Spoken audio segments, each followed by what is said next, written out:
سيدنا مولانا محمد صلاة والسلام عليك يا رسول الله صلى الله تعالى عليه وسلم.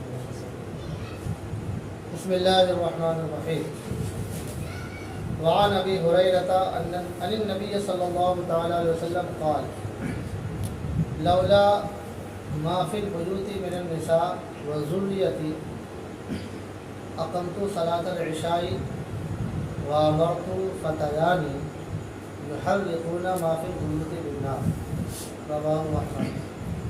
حضرت ابو ہریرہ رضی اللہ تعالیٰ عنہ روایت کرتے ہیں نبی کریم صلی اللہ تعالیٰ وسلم سے کہ نبی کریم صلی اللہ علیہ وسلم نے فرمایا اگر گھروں میں عورتیں اور بچے نہ ہوتے تو میں عشاء کی نماز کے لیے اقامت کرتا اور میں اپنے جوانوں کو کو حکم دیتا کہ وہ گھروں میں جو کچھ ہے اسے آگ سے جلا دیں. گھروں میں جو چیزیں ہیں اس کو آگ سے جلا دیں. اس طرح کہ مسجد میں نہ آنے والوں کے گھروں میں آگ لگا دیں. مسجد میں حاضری اتنی ضروری ہے کہ اذان ہو گئی اور مسجد گھر میں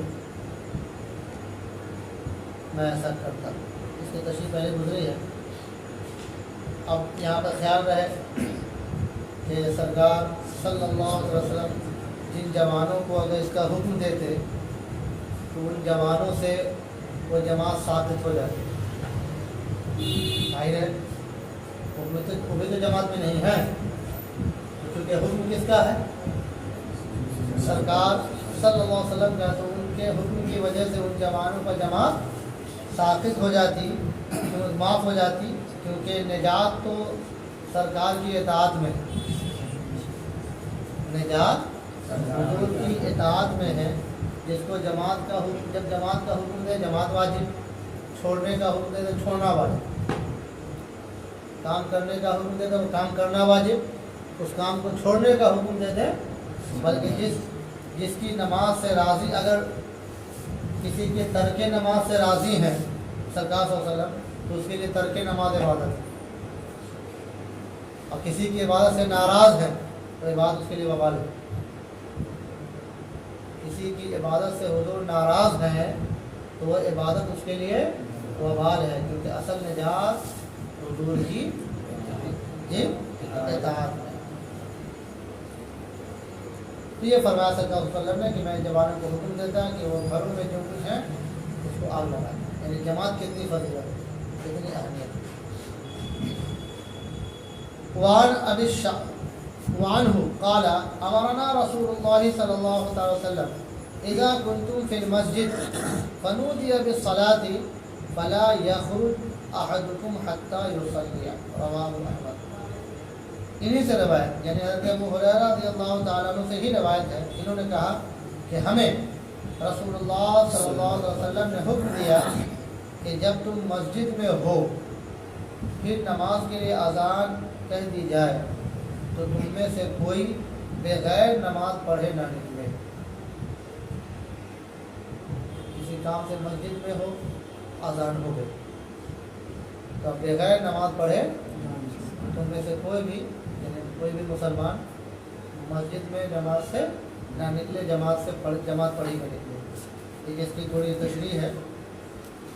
اب کچھ عذر ہے, مان لیا یہ اس کے لیے ہے جس نے ابھی نماز نہیں پڑھی ہے, اب بلا عذر وہ مسجد سے جا رہا ہے اور وہ کہیں کا امام بھی نہیں ہے یا جماعت بھی نہیں کرا رہا ہے, تو یہ ساری پابندیوں کے ساتھ اس کے لیے جو نماز پڑھ کے لیکن نماز پڑھ چکا ہے, وہ کہیں سے نماز پڑھ کے یہاں لیٹ نماز ہو رہی کہیں بھی کسی بھی جگہ, اور وہاں سے نماز پڑھ چکا ہے, اذان بول دی گئی تو آرام سے نکل سکتا ہے, کیونکہ جو جماعت کے لیے اذان ہوئی ہے وہ نماز یہ دوسری جگہ جماعت سے پڑھ چکا ہے, وہ اس میں داخل نہیں ہو. اسی طرح سے اذان تو ہوگی لیکن اس کو سخت پیشاب لگا ہوا ہے, پخانا لگا ہوا ہے, مسجد میں تو جانا پڑے گا, تو یہ بھی ادھر سے جانا, یہ بھی اس میں نہیں آئے گا. یا خود امام ہے وہ دوسری مسجد میں بیٹھا ہے, اس مسجد میں اذان ہو گئی ظاہر ہے اس کو نماز پڑھانے جانا ہے دوسری مسجد، ہے نا، تو یہ سارے عذر ہیں، یہ اس میں داخل نہیں ہے نا. خود ابھی آگے حدیث شریف آئے گی انشاءاللہ، خود حدیث شریف میں بھی آ رہے ہیں صراحتاً. وعن ابی الشعثاء قال خرج رجل من المسجد بعد ما اذن فيه فقال ابو هريره اما هذا فقد عصى ابا القاسم صلی اللہ علیہ وسلم رواه مسلم. حضرت ابو الشعثاء رضی اللہ تعالیٰ عنہ سے روایت، انہوں نے کہا کہ مسجد سے ایک شخص اذان ہونے کے بعد نکل گیا. اذان ہو گئی تھی، ایک شخص مسجد سے نکل گیا، تو ابو ہریرہ رضی اللہ تعالیٰ عنہ نے کہا کہ اس نے ابو القاسم صلی اللہ علیہ وسلم کی نافرمانی کی. حضور کی کنیت ہے ابو القاسم. قاسم ایک شہزادے کا نام تھا، حضور کے ایک بیٹے کا نام قاسم تھا، اسی کی کنیت سے ابو القاسم کہا جاتا ہے. ابو القاسم کیا یہاں تو وہی کنیت سے یاد کیا ابو ہریرہ نے کہ جو اس نماز اذان کے بعد وہ نکل گیا تھا کوئی شخص، تو آپ نے کہا اس نے ابو القاسم صلی اللہ علیہ وسلم کی کیا کی؟ نافرمانی. حضور نے منع کیا ہے اذان ہونے کے بعد مسجد سے نکلنے کے. اس نے اذان ہونے کے بعد یہ نماز مسجد سے جی نکل گیا، جس نے سرکار کی نافرمانی کی. یہاں پر بھی یہی تشریح ہوگی کہ وہ شخص جو نکلا ہوگا، جتنے عذر بتائے گئے وہ عذر میں سے کوئی عذر اس کے ساتھ نہیں ہوگا، اس نے وہ رہنا چاہتا. اور شخص جو نکلا ہوگا تو جو عذر ہے جانے کے، عذر میں سے کوئی عذر اس کے پاس نہیں ہوگا، جس کی وجہ سے ابو ہریرہ رضی اللہ تعالیٰ عنہ نے فرمایا کہ اس نے سرکار کی نافرمانی. ورنہ اگر کوئی عذر ہوگا تو کیوں ایسا فرمائیں گے. وعن عثمان ابن عفان رضی اللہ عنہ قال قال رسول اللہ صلی اللہ علیہ وسلم من ادرکہ الاذان فی المسجد ثم خرج لم يخرج لحاجة وهو لا يريد الرجعة فهو منافق رواه ابن ماجہ. حضرت عثمان بن عفان رضی اللہ تعالیٰ عنہ سے روایت، انہوں نے کہا کہ رسول اللہ صلی اللہ علیہ وسلم نے فرمایا جو شخص مسجد میں اذان پالے یعنی اذان سن، جو شخص مسجد میں اذان پالے پھر نکلے اور وہ کسی حاجت کی وجہ سے نہ نکلے، بات وہ کسی حاجت کی وجہ سے نہ نکلے اور لوٹنے کا ارادہ بھی نہ ہو، تو وہ منافق. تو عذر کا ایک الگ کیا کہ جس نے اذان مسجد میں پالی یعنی اذان سنی اور وہ نکل گیا اور کسی حاجت کی وجہ سے نہیں نکلا. اس کا مطلب حاجت کی وجہ سے نکل سکتا ہے، کسی حاجت کی وجہ سے نہیں نکلا اور لوٹنے کا ارادہ بھی نہیں ہے تو منافق ہے. یہ منافق سماعت منافق کے عمل یعنی بولتا کچھ ہے کرتا کچھ ہے. بولتا ہے کہ ہم ایمان والے ہیں اور نماز پڑھ رہا، بولتا ہے کہ ہم مسلمان ہیں اور اذان ہونے کے بعد نکل رہا ہے. تو منافق فی العمل، یہ عملی منافق کہ زبان سے کچھ بولتا ہے اور کام کچھ کر رہا ہے. تو یہاں ہم دکھانا یہ چاہ رہے ہیں کہ دو سرکار نے خود بیان فرمایا کہ مسجد میں اذان جس نے پالی اور پھر وہ کسی حاجت کی وجہ سے نہیں نکلا لیکن کسی حاجت کی وجہ سے، اس کا مطلب ہوا کہ حاجت کی وجہ سے نکلا جا سکتا ہے. کوئی حاجت مراد اور حاجت شرعی، حاجت طبعی. تب یہ حاجت پیشاب کا کھانا ہوا، شرعی حاجت کہیں خود کا امام ہے یا اور کوئی اہم کام ہے یا ٹرین چھوٹ رہی ہے. ٹھیک اس نے اس زمانے کا کیونکہ آپ کے ٹائم ٹیبل سے تو چلے گی ٹرین، ٹائم ٹیبل کے طرح ٹرین کے ٹائم ٹیبل آپ کو چلنا ہوگا، ہے نا. آپ کے اعتبار سے ٹائم نہیں چلے گی ٹرین کے اعتبار سے آپ کو چلنا ہوگا. تو ویسے ٹائم میں وہیں یہاں بات کر رہے تھے اور اذان تو ہو گئی، لیکن ظاہر ہے جماعت آدھا گھنٹے کے بعد ہو گیا، 15 منٹ کے بعد ٹرین ہے نا. تو وہ بھی جو نکل رہا ہے تو یہ حاجت کی وجہ سے نکل رہا ہے، وہاں پڑھ لے گا، اسٹیشن پڑھ لے گا یا کہیں کافی کسی وقت نماز کا کافی وقت ہوتا ہے تو 2 گھنٹہ ہے نا. تو یہ بھی گناہ گار نہیں ہوگا، یہ حاجت میں آ رہا. یا پھر نکلا گھر ہی جا رہا ہے، ابھی بہت کبھی لوگ بیٹھے رہتے ہیں تب بہت ٹائم ہو گیا، اب گھر جانا ہے لیکن ارادہ ہوتا ہے آنے کا. اس میں کہا کہ سرکار نے فرمایا کہ کسی حاجت کی وجہ سے نہیں نکلا اور لوٹنے کا ارادہ بھی نہیں، تو یہ گئے لیکن لوٹنے کا ارادہ ہے، بس آ رہے ہیں. تو ابھی اس فرمان میں داخل نہیں ہوگا، ہے نا؟ کہ ابھی ہے آپ لوگ بھی گئے ہیں کئی بار رمضان شریف میں، کئی بار ہوا اذان ہوا فوراً بھائی آ رہے ہیں، تو یہ اس میں داخل نہیں ہے کیونکہ لوٹنے کا ارادہ، ہاں لوٹنے کا ارادہ نہیں ہے فوق منافع، تب وہ کیا ہوگا؟ منافع، ہے نا؟ تو یہ اس سے معلوم ہوا کہ چند عذر کی وجہ سے نکلا جا سکتا ہے اذان کے بعد بھی۔ وعن ابن عباس رضی اللہ عنہ عن النبی صلی اللہ تعالی علیہ وسلم قال من سمع النداء فلم يجبه فلا صلاة له الا من عذر، رواه الدارقطنی۔ حضرت عبداللہ ابن عباس رضی اللہ عنہ سے روایت، وہ روایت کرتے ہیں نبی کریم صلی اللہ علیہ وسلم سے، انہوں نے فرمایا، سرکار صلی اللہ علیہ وسلم نے فرمایا کہ جس نے اذان سنی پھر وہ مسجد میں حاضر نہیں ہوا تو اس کی بغیر عذر کے اس کی نماز نہیں، یعنی جہاں تک اذان کی آواز پہنچ رہی، جن جن نے آواز اذان کی سنی اور وہ مسجد میں حاضر نہیں ہوا تو اس کی نماز مکمل نہیں ادا، کوئی عذر نہیں تھا، مسجد میں آنے سے کوئی عذر نہیں تھا، بغیر عذر کے اس نے نماز پڑھ لی، بغیر مسجد میں مطلب گھر میں پڑھ لی تو اس کی نماز نہیں ہوئی، یعنی کامل نہیں ہوئی۔ مکمل نماز کس کے ساتھ ہے؟ جماعت کے ساتھ، نماز کا کمال جماعت کے ساتھ۔ وہی فرمایا سرکار نے فلا صلاۃ لہ الا من عذر، اس کی نماز نہیں صرف بغیر عذر سے، اگر عذر ہے وہی سخت بارش ہے نا، موزی جان میں خود آ بھی رہے ہیں، بارش ہو رہی ہے، آندھی چل رہی ہے زبردست کی، دشمن لگا ہوا ہے وہاں پر ہاتھ میں، ہے نا، یہ سارے عذر ہیں۔ بغیر عذر کے اگر پڑھ لے رہا ہے تو مکمل طور پر اس کی نماز ادا، نماز ہو گئی لیکن کامل نہیں، کامل نہیں۔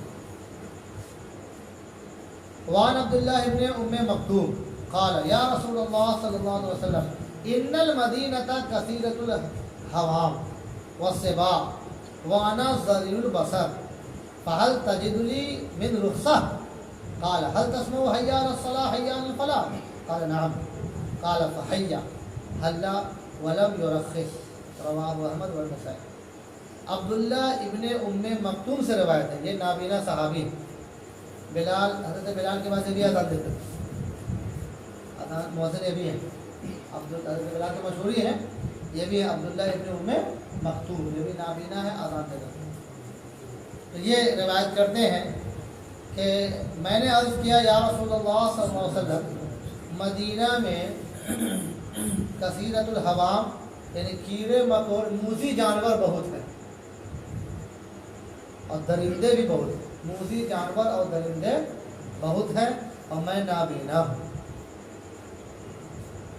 کیا آپ میرے لیے ترک جماعت میں رخصت پاتے ہیں؟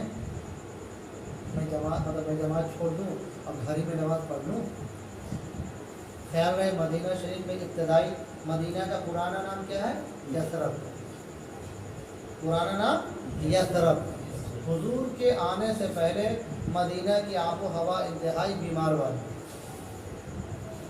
اس کی فضا، اس کی مٹی، وہاں کا موسم سب بیمار کر دینے والا، جو جاتا بیمار پڑ جاتا، پانی بھی وہ صحیح اور مٹی بھی ویسے۔ لیکن حضور صلی اللہ تعالیٰ علیہ وسلم جب وہاں تشریف لے آئے تو سرکار خود فرماتے ہیں تربت و ارضنا یشفی سقیمنا، ہمارے مدینہ کی مٹی ہمارے بیماروں کو شفا دیتی ہے، ایسی ہو گئی کہ مٹی میں شفا ہو گئی، فضا میں شفا ہو گئی، مدینہ کی فضا میں سبحان شفا، یہ حضور کی آنے کی برکت۔ ابتدا میں کیڑے مکوڑے یعنی جانور وغیرہ ابتدا میں رہے، جو نقصان پہنچانے والے جانور، درندے، موذی جانور شروع میں رہے، یہ اسی زمانے کی بات جو حدیث شریف میں آیا، اس کے بعد سرکار نے اس کو اللہ تبارک و تعالیٰ نے اس کو بھی اٹھا دیا۔ اب جو ہے مدینہ شریف میں ایک زمانے سے اپنا درندے ہیں، ایک دم تجربہ ہے کہ نہ وہاں پاگل دیکھا جاتا ہے دیوانہ، نہ کتے دیکھے جاتے ہیں، ایسا مدینہ شریف میں نہیں دیکھے جاتے، سانپ، بھیڑیا، کتے، دیوانے تقریباً نہیں دیکھے جاتے۔ مان لیں کوئی جنگل میں نکل گیا ادھر سے ہو سکتا ہے، لیکن تقریباً یہ جانور ہاں بچھو کے بارے میں فرمایا ہے کہ بچھو دیکھے جاتے ہیں، لیکن باقی جانور نہیں دیکھے جاتے، یعنی خود اللہ تبارک و تعالیٰ نے اس کو کیا کر دیا، ہاں ہٹا دیا، اٹھا دیا اس شہر سے۔ تو یہ اس زمانے کی بات ہے جس زمانے میں یہ سب جانور تھے۔ اور کہا انا ذلیل البصر، میں نابینا ہوں۔ اب ظاہر ہے مجھے دکھائی دے گا نہیں کہ کوئی موذی جانور ڈس لے، سانپ ڈس لے، تو کیا میرے لیے آپ رخصت پاتے ہیں کہ مطلب میں جماعت چھوڑ دوں اور گھر میں نماز پڑھ لوں؟ حضور نے فرمایا کیا تم حی علی الصلاۃ حی علی الفلاح سنتے ہو؟ مراد یہ ہے اذان سنتے ہو، یعنی کہ خالی حی علی الصلاۃ۔ اصل میں ان دونوں میں نماز کے آنے کا اور کامیابی کے آنے کی ندا ہے۔ یہ دونوں الفاظ جو ہیں حی علی الصلاۃ اور نماز کی طرف، حی دو بار بولا جاتا ہے، حی علی الفلاح اور کامیابی کی طرف، تو چونکہ ان دونوں الفاظ میں نماز کے آنے کی دعوت ہے، کامیابی کی طرف آنے کی دعوت ہے، اس لیے دو الفاظ ارشاد کرنا ہے۔ مراد یہ ہے اذان سننا، پہلے حدیث میں آیا بھی ہے اذان سنتے ہو، ہے نا؟ کیا حی علی الصلاۃ حی علی الفلاح سنتے ہو؟ انہوں نے کہا ہاں، آواز آتی ہے، اذان کی آواز آتی ہے۔ حضور فرمایا ہے تو آؤ آؤ، ولم یرخص، اور انہیں رخصت دے دی۔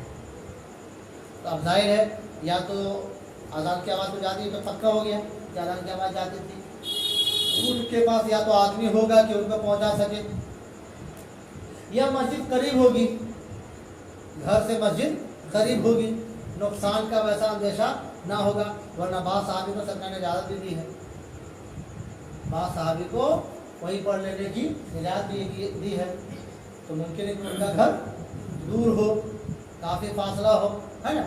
اس طرح سے تعبیر میں دونوں وہ بھی حدیث شریف اپنی جگہ پر درست رہے گی، اب جس میں اجازت دی گئی ہے وہ بھی حدیث شریف اپنی جگہ پر درست رہے گی۔ یہ فرمایا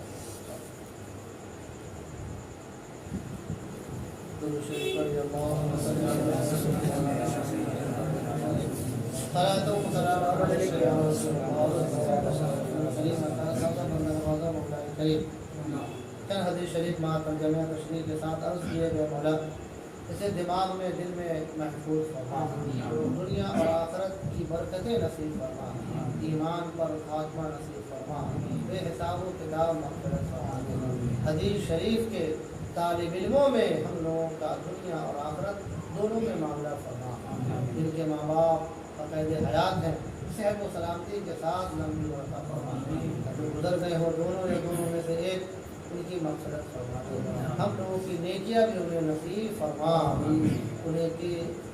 ان کے قبر کو جنت کے باغوں میں سے ایک بار بنا، اللہ غیر صغیرہ کبیرہ گناہوں کو معاف فرما، ان کے ساتھ بہتر سے بہتر معاملہ فرما دے۔ صلی اللہ تعالی علی خیر خلقہ محمد وعلی آلہ واصحابہ وازواجہ وذریاتہ اجمعین برحمتک یا ارحم الراحمین۔